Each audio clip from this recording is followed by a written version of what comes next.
अस्सलाम वालेकुम व्यूवर्स, आज मैं आपके लिए एक बहुत ही ख़ास और स्पेशल रेसिपी लाई हूँ। आज हम बनाने वाले हैं बहुत ही मज़ेदार सा चने की दाल का हलवा या चने की दाल की बर्फ़ी भी कह सकते हैं। इतनी मज़ेदार रेसिपी है और इतना परफेक्ट तरीका मैं आपको बताऊंगी कि अगर आप इसको पहली बार भी बनाने जा रहे हैं तो आप इसको बिल्कुल परफेक्ट बनाएंगे। बहुत ही मज़ेदार रेसिपी है।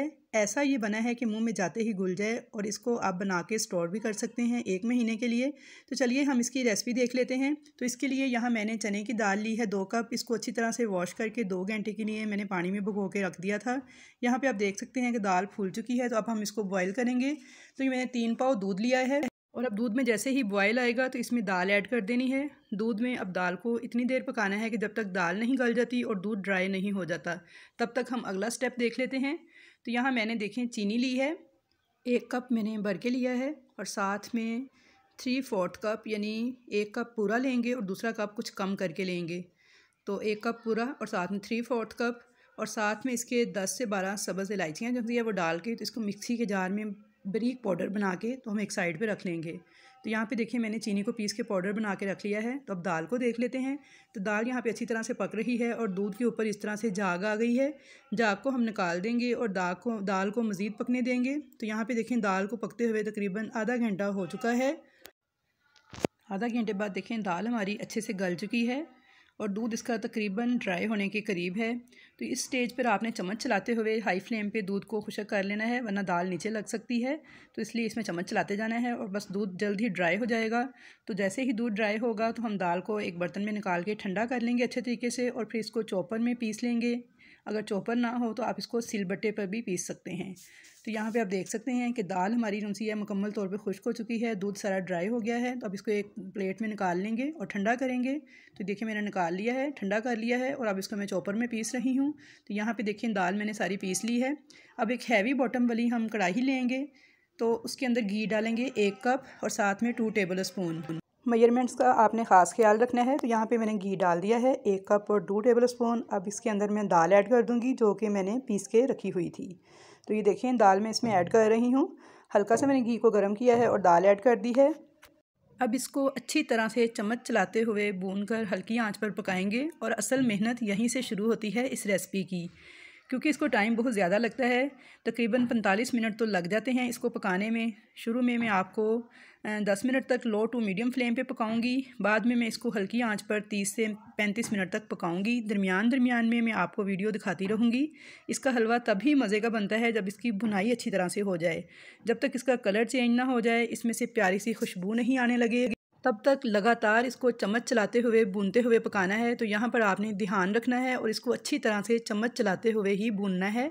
तो यहाँ पे देखिए दाल को पकते हुए 20 मिनट हो चुके हैं और जो हमने घी डाला था वो बिल्कुल भी नज़र नहीं आ रहा है। तो ऐसे हम चम्मच चलाते हुए इसको पकाते जाएंगे।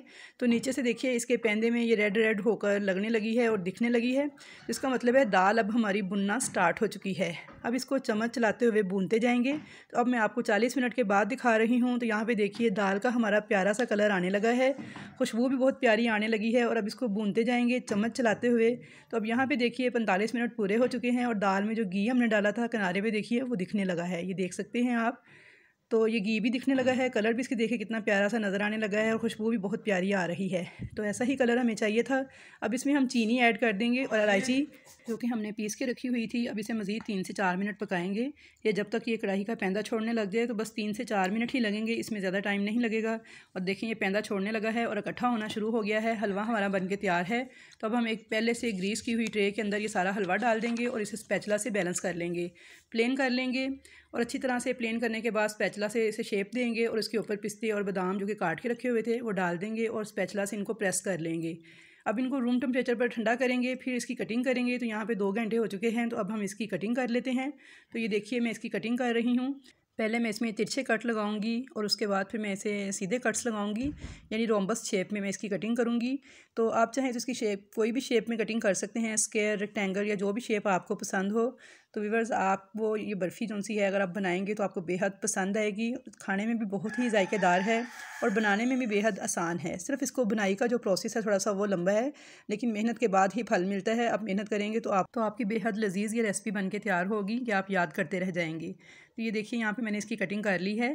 तो चलिए अब मैं आपको दिखाती हूँ कि ये दिखने में किस तरह का लगता है। तो ये देखिए वाओ, कितना ज़बरदस्त, कितना यमी लग रहा है और खाने में तो ऐसा है कि बस मुंह में डालते ही घुल जाए।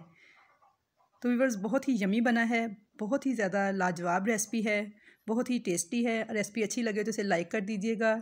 अगर मेरे चैनल पर नए हैं, फर्स्ट टाइम मेरी वीडियो को वॉच कर रहे हैं, तो आपसे हम्बल रिक्वेस्ट है कि चैनल को सब्सक्राइब कर लीजिएगा और बेल आइकन के बटन को भी दबा लीजिएगा ताकि आपको मेरी नई आने वाली तमाम वीडियोज़ इसी तरह देखने को मिल सकें। तो इंशाल्लाह ताला मिलूंगी नेक्स्ट फिर नई अच्छी रेसिपीज़ के साथ। तो आप मुझे कमेंट्स बॉक्स में अपना फीडबैक ज़रूर दीजिएगा कि आपको मेरी ये रेसिपी कैसी लगी। तो इंशाल्लाह ताला नेक्स्ट मिलूंगी अच्छी रेसिपीज़ के साथ। तब तक के लिए अल्लाह हाफिज़।